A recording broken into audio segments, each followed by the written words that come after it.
In a stunning move for the Washington Nationals, they have moved off of first baseman Dominic Smith, and now the Nationals, they've got another hole to fill.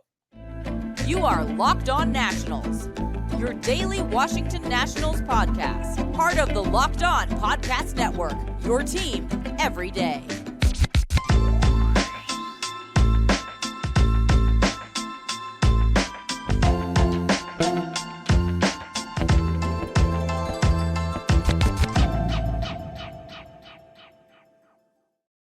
And thank you all for making Locked On Nationals your first listen every single day, as we are free and available wherever you get your podcast. I'm your host, Ryan Clary. You can catch me over on Twitter at RyanClary11 and as well as the show page at LO_Nationals. Make sure to search Locked On Nationals wherever you get your podcast and hit that subscriber button, including over on YouTube. Later on in today's show, also, what an action-packed day yesterday was for the Nationals. The Nationals are avoiding arbitration with Victor Robles and as well as Tanner Rainey. So they are locked up with the Nationals for a one-year deal. We're going to discuss that a little bit later on. But also, since the Nationals, they've got a need over at first base now, who will make sense to fill that void? Well, there's a couple intriguing free agents that we're going to be talking about as well. But before we get into talking about really the news of the day, with Dominic Smith kind of moving on from the Washington Nationals, and not really Dominic Smith moving on, but the Nationals moving on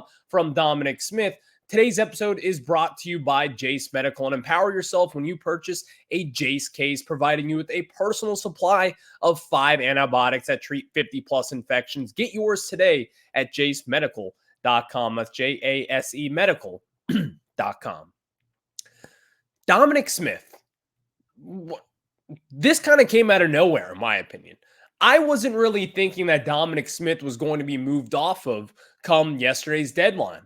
I thought that there was going to be a lot of different possibilities that could be happening over at first base, but from what we kind of saw this year, the Nationals, they didn't really seem all too thrilled with the performance of Dominic Smith. A lot of people were expecting him maybe to bounce back this year, get some of that power back, maybe move it over to first base, where to kind of untap that potential that he had. But obviously that never came into fruition this year as he struggled. And again, the reason as to why the Nationals are moving off from him is certainly not because of his defense or anything like that. Dominic Smith was not getting it done at the plate. Defensively, we've talked about him. And again, I've even made the case in past shows that I thought Dominic Smith, if you were to tell me Dominic is going to be starting the year over at first base in 2024, I wouldn't have been thrilled. But also on the other hand, with a young defensive infield, and especially going into 2024, when you have Brady House, Yohani Morales, and a couple other prospects who could be coming up into the infield, Trey Lipscomb as well, I thought that the Nationals were going to keep him for those real reasons, because they had to have something over there to kind of help defensively. CJ Abrams, I think, still could be a stud defensive shortstop. Luis Garcia, second base, he's fine over there. He's decent. But even then, we all know that they've kind of struggled making the routine plays over there. But having a vacuum like Dominic Smith over there really kind of helped out that progression there.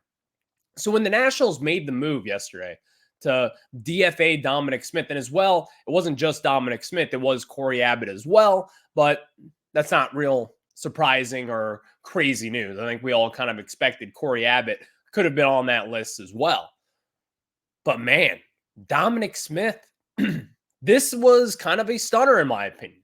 This was kind of something to where maybe it shows that the Nationals and the Lerner family and Mike Rizzo, maybe this shows that they could be in the business of signing someone of a high caliber. And we've talked about one in particular here on this show, Rhys Hoskins from the Phillies.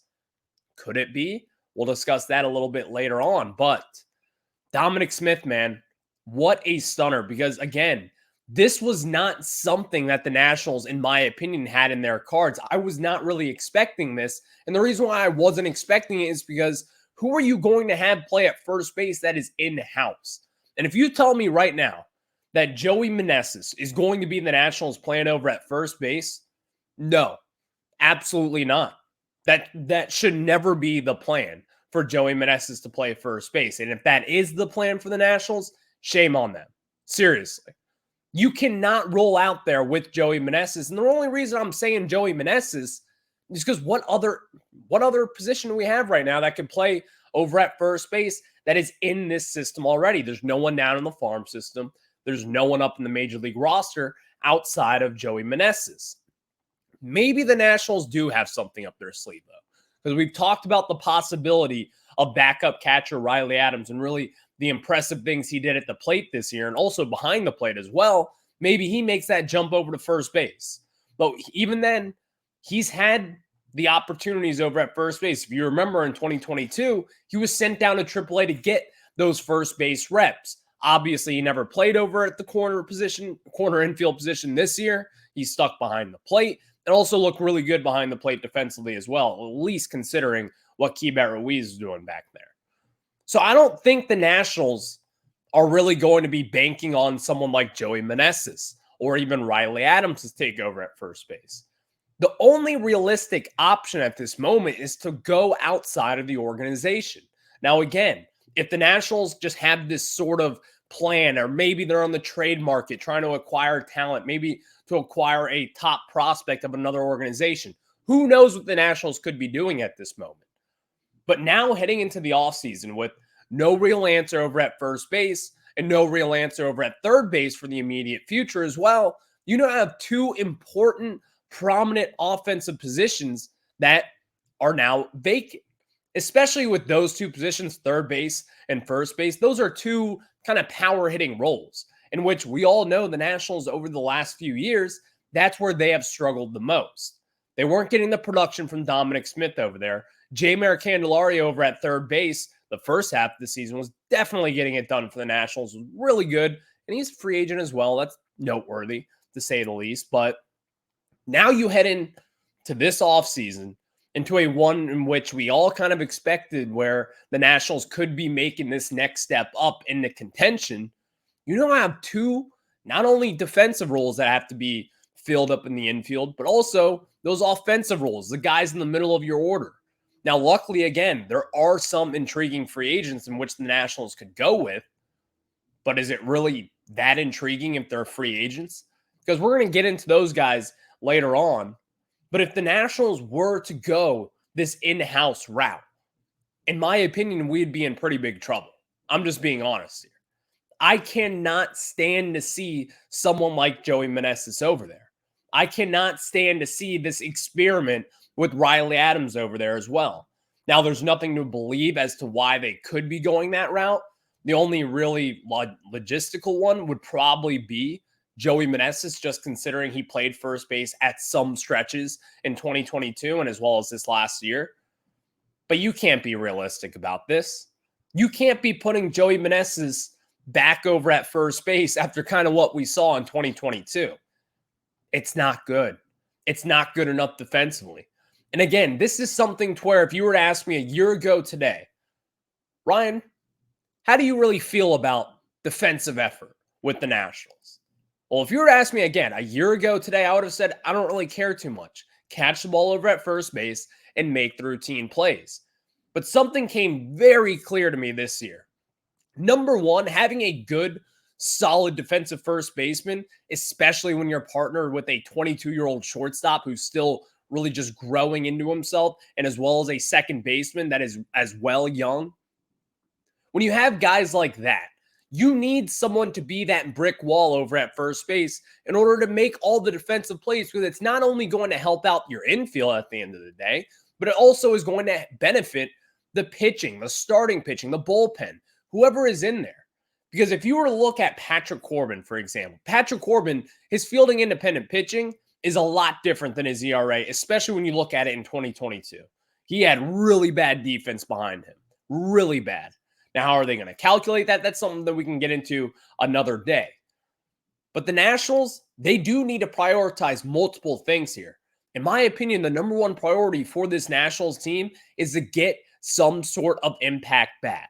They need to have some sort of power in that lineup in order to benefit themselves as a team, in order to benefit C.J. Abrams, benefit Lane Thomas. Name those prospects. The Nationals, they need guys like that in order to just simply win games and as well as to help the younger guys out. get them in positions in order to make them succeed the best way possible. Because that's what the Nationals have not done over the course of the last few seasons, my man. They have not capitalized on runners in scoring position. They have not capitalized on the long balls. And most importantly, they have not been generating the extra base hits in the way that they once were back in the 2010s. They need to get some impact bats back in the system here in order to hopefully get this team right back on track, because again, we're not that far off. We really are not that far off, but you have to be able to slug in the year of 2023 and as well as going into 2024 in order to make a big postseason run. Thank you guys for making Locked On Nats your first listen every single day. Next, since the Nationals, they have a hole to fill over at first base, there's a couple intriguing names to look out for here. I'm going to tell you who that is and who could it be. But before we do that, let me tell you guys about our good friends over at Jase Medical. And we spend a lot of time talking together, you and I. We get fired up together on wins and losses and who starts and who sits. And I'm thankful for that connection we have. And today, I want our chat to be a little more personal. I just learned that you can get a 1-year supply on ED medications. You realize what that means? Bring on extended travel, bring on the next natural disaster or supply chain issue. You are covered, my friend. You don't have to worry about whether or not you can refill your generics for Cialis, Viagra, or Revatio prescription. And this is possible because of our friends at Jase Medical. Go online right now at Jase Medical to receive your 12-month supply on your daily medication. Remember to use promo code LOCKEDON at checkout for a discount as well. Again, that is promo code LOCKEDON for checkout, and you'll get a discount as well. And if you or someone you love would get some peace of mind by having a year supply of any daily med, go to jasemedical.com to see if it's offered for you. And remember to use promo code LOCKEDON for $20 off your first purchase. Remember, use promo code LOCKEDON for $20 off your purchase.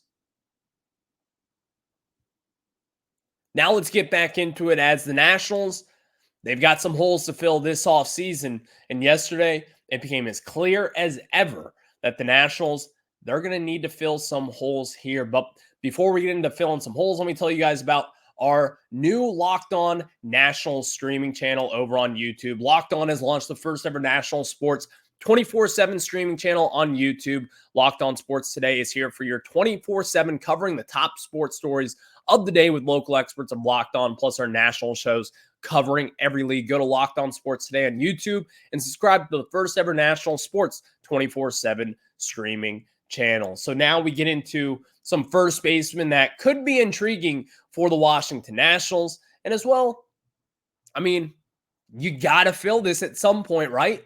Something's got to happen here. The Nationals, they're going to have some options, and those options are very limited when it comes to in-house. So we're going to take a look outside the house. Who are some free agents, some veterans? And before we get into it, the role that the Nationals really need to fill here, number one, they need a big power bat. And number two, they're not going to be looking in the market of some mega star trying to make a big splashy trade like getting a Josh Bell back before the 2021 season. They're just not going to be in that market at this time.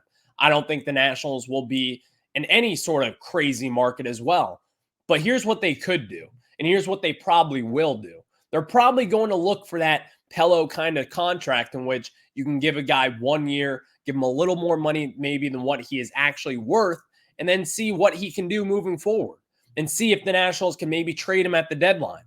Now, again, there are other options than just that 1 year deal, but option number one for me, if it came down to this, is something we talked about on Friday's show, I believe. First baseman from the Philadelphia Phillies, Rhys Hoskins. And if you haven't checked it out, make sure to check it out on last Friday's show. I did a whole breakdown on that as to why I want to see him in Washington, D.C. But for the people who missed it, Rhys Hoskins, he fills a lot of your holes here. Now, defensively, not a very good defensive first baseman. He's better than Joey Meneses, and as well, he's better than Riley Adams if I had to take a snap at it as well. But Rhys Hoskins would fill that power hole. He would fill that kind of middle of the order bat that you need to kind of help cushion out someone like Lane Thomas, C.J. Abrams, Keibert Ruiz as well. There's a lot of different people in this scenario who would benefit after signing a Rhys Hoskins. Now, Spot Track and their evaluation of him, what they think his market value will be at. Some people are projecting he could be getting a multi-year deal, maybe around the $20 million mark, maybe a little bit more. But I don't know if he's going to be in that market because, again, young 30s, he could do a one-year deal in which the Nationals, I think that's what they would subscribe to a little bit more.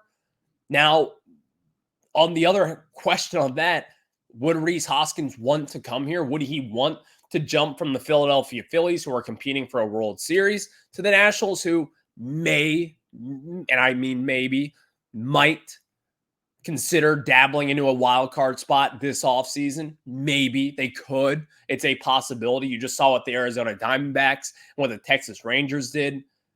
But would he want to do that? That's probably the bigger question rather than if the Nationals have interest in it. Because Mike Rizzo, he said one thing very clear at the GM meetings. He wants an impact bat. And, well, is there more of an impact bat on the market than Rhys Hoskins? And also, come on, don't we want to just stuff it in Phillies' faces, just saying we got Rhys Hoskins. He was your guy that you guys would not let go throughout that rebuild in the 2010s. A lot of people loved him, kind of the face of Philly before Harper came there.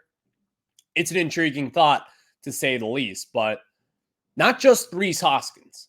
Now, these are the ones in which kind of get a little flashy, in my opinion, but these also kind of fit the mold of a one-year Pello kind of contract. And this one person, I'm going to be mentioning later on, who knows if he's even going to be playing baseball in 2024. But number one, I have Carlos Santana, someone who very good defensively over at first base, has had a ton of postseason experience, an older kind of vet, someone who has always been that trade deadline acquisition for a postseason team, needing a first baseman, needing a DH, and really just kind of needing that veteran presence in a clubhouse. I think Carlos Santana would make a ton of sense for this Nationals team. A big power bat, someone who's going to hit a lot of home runs, someone who has been productive, really productive over the years. And he also kind of fits both the narratives that the Nationals need over at first base. He fits that really good defensive role, and he also is a power bat, someone who's going to get on base at a clip that is probably a little bit better than Dominic Smith, and also just comes down to the power aspect of it. Carlos Santana does have that threat to really put the ball out at any moment in time. Now, is he going to do that all the time? Probably not. But also on the flip side of it, you got to do what you got to do.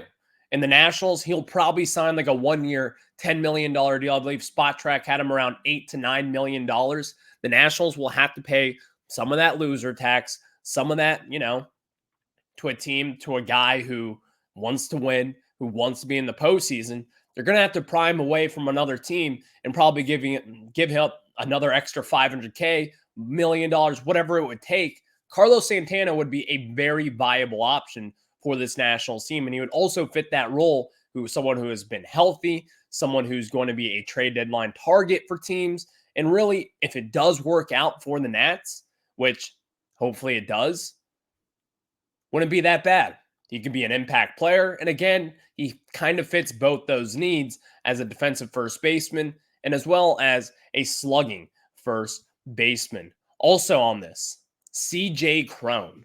CJ Cron kind of had a down year, dealt with a lot of injuries over the 2023 season. But again, this was someone who was an all-star back in 2022, the Cron Zone up in Colorado, someone who was always kind of a highly touted prospect, always a ton of potential, but it kind of clicked later on in his career. Now, here's the thing with him. Again, similar to, what we were going to say, Rhys Hoskins, it's kind of a big boom or a big bust with CJ Cron.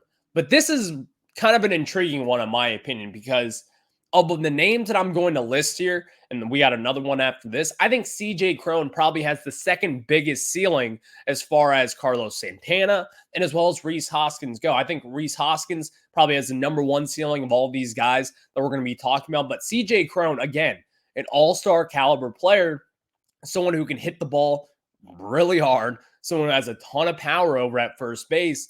Now, again, he doesn't really fit the defensive side of things. He's an okay defensive first baseman, but he fits that need of getting a power bat into the lineup, and really which the Nationals so desperately need for this team moving forward. You need to protect your younger prospects, especially as you have guys like Brady House, James Wood, and Dylan Cruz coming up to the majors here soon. You want to make sure that your young guys are protected and really just hopefully make it as easy as possible for guys like Dylan Cruz to make that jump up into the majors and not have him be the target of all of these pitchers and rather have a big target like a CJ Cron and see what he can do over there. Last but not least, a legend of the game, Joey bleeping Votto.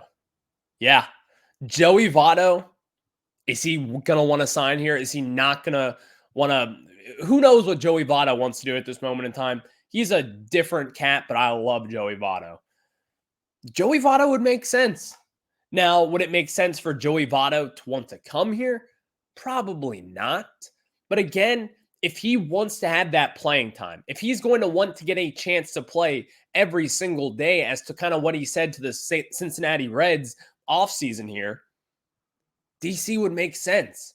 And if that's really all he wants, if he just wants to be an everyday player and still shows what he has as an everydayer, then maybe it would make sense. Maybe he would want to come here. And again, he kind of fits that role of someone who is solid defensively and as well as still has the power.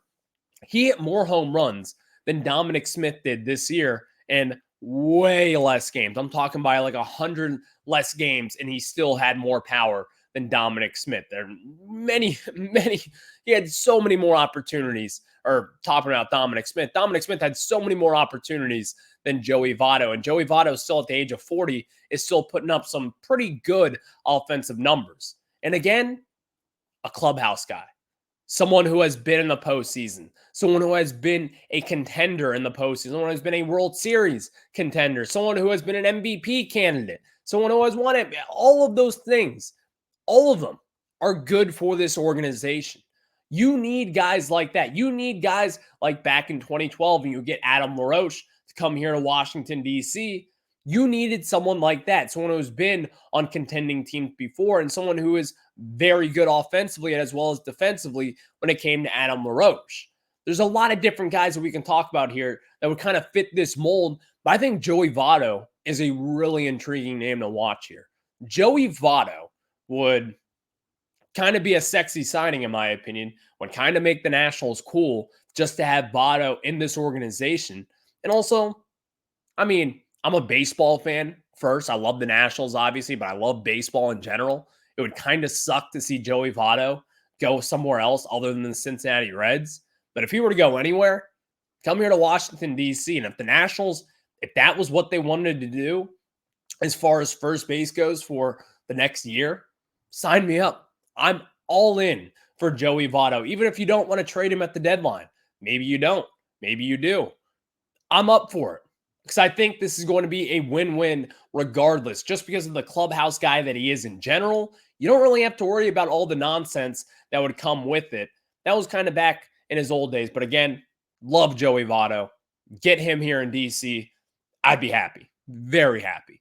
Thank you all for making Locked On Nats your first listen every single day, as we are free and available wherever you get your podcasts. I'm going to get to you guys some latest on the Nationals with Victor Robles and as well as Tanner Rainey. But before we do that, let me tell you guys about our friends over at FanDuel. And guys, score early this NFL season with FanDuel, America's #1 sportsbook. Right now, new customers can get $150 in bonus bets with any winning $5 moneyline bet. That's $150 if your team wins. And if you've been thinking about joining FanDuel, there's no better time to get in on the action, and the app is so easy to use. And there's a wide range of betting options, including spreads, player props, over-unders, and much, much more. Like for tomorrow night's game, you have the Bengals and you have the Ravens. Who am I going to take? Well, I'm riding with Joe Burrow and those Cincinnati Bengals, and make sure to ride with my people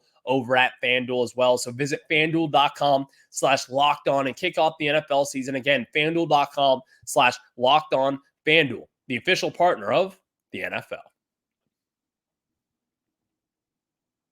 Now we get back into it as the Nationals, they made some roster decisions. And while a lot of people This was in doubt at one point if Victor Robles was going to be coming back with the Nationals or not, but now it's more clear than ever. They have avoided arbitration in Victor Robles, and as well as closer / reliever Tanner Rainey will be coming back to the Washington Nationals. Tanner Rainey made a lot of sense in my opinion, but he is back for the year. I like it. I think Tanner Rainey could be a bounce back candidate this year, could be a key contributor to this Nationals team. But the intriguing one is Victor Robles, because a lot of people kind of had his future in doubt, which respectively probably should have been in doubt. But before we kind of get into that, I do want to talk about the corresponding moves on the 40-man roster. DJ Hers, left-handed pitcher DJ Hers, we've talked about him a lot and the impact that he has made, as well as left-handed pitcher Mitchell Parker, right-handed pitcher Cole Henry, and as well as right-handed pitcher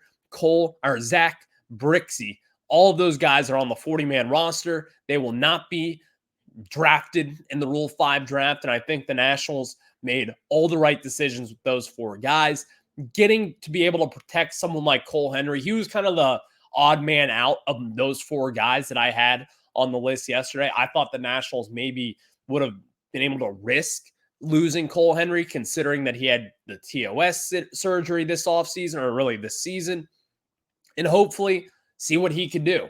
But Cole Henry, he's battled a lot of injuries. The Nationals are obviously still very high on him, because if you look at the numbers, even at LSU and even his limited time down in the minors here in Washington, D.C., very impressive stuff. So congrats to them. The Nationals certainly have some impact left-handed pitchers on the 40-man roster right now. But Victor Robles, because again, Victor Robles is in that center field role in which he plays solid defense. You like Victor Robles. Your kid has his jersey. Maybe you have his jersey as well. 2019 World Series champion, legend, whatever you want to call it. Victor Robles is that here in Washington, D.C.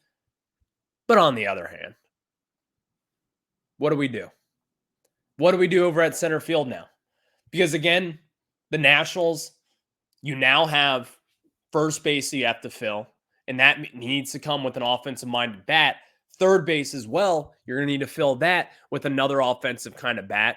And now center field, which it seems as if Victor Robles is going to be the starting center fielder at this moment, but it could also be Jacob Young. There's a lot of different possibilities that could come with this move.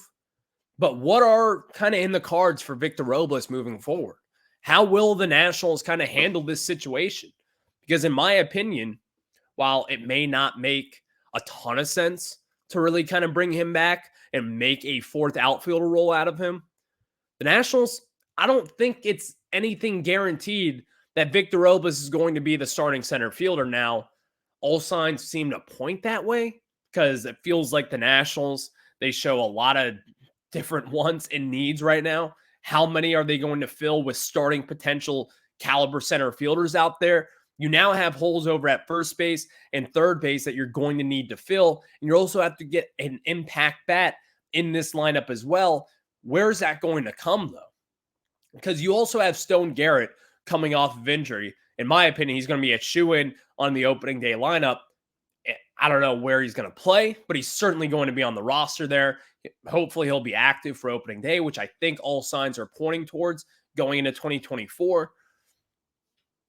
It creates for an interesting offseason, to say the least, because the Nationals, they've got some needs. They've got center field. You've got the corner infield spots. And as well as you've got some pitchers that you're going to have to fill as well. You got some relievers that you're going to have to get. Maybe you can add a starting pitcher here and there. There's a lot of different things in which the Nationals could choose to do.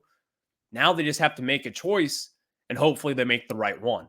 Thank you all for making Locked On Nats your first listen every single day, as we are free and available wherever you get your podcasts. And speaking of what's free and available, Locked On has launched the first ever national sports 24/7 streaming channel on YouTube. Locked On Sports Today is here for you 24/7, covering the top sports stories of the day with the local experts of Locked On, plus our national shows covering every league. Just go to Locked On Sports Today on YouTube and subscribe to the first ever national sports 24/7 streaming channel. That's going to be a really cool one. And hopefully get some Locked On National shows over there. If you check those out as well, if you're a Nationals fan, which I'm assuming you are, Thank you for making Locked On Nats your first listen every single day, as we are free and available wherever you get your podcasts.